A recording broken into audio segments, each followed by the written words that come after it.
Karjan fire વિભાગ દ્વારા કરજણના ICDCS વિભાગની કરજણ તાલુકાના 155 આંગણવાડી કાર્યકર બહેનોને CSC કરજણ ખાતે બેઝિક ફાયર સેફટી અને અવેરનેસ તાલીમ આપવામાં આવી હતી।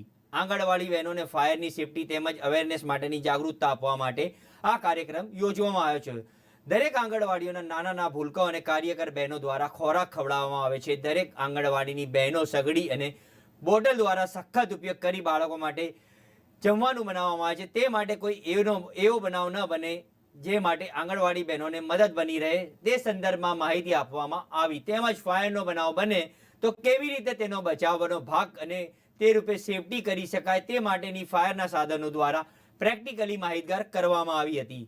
તેમજ જરૂરી ફાયરના સાધનોનો ઉપયોગ કેવી રીતે કરવામાં આવે છે તેની પણ પ્રેક્ટિકલ માહિતીનું પ્રદાન કરવામાં આવ્યું હતું। ફાયર વિભાગના ઓફિસરો તેમજ ફાયર વિભાગના કર્મચારીઓ દ્વારા કરજણ ખાતે અવેરનેસ અંતર્ગત એક સારો પ્રોગ્રામ કરવામાં આવ્યો હતો।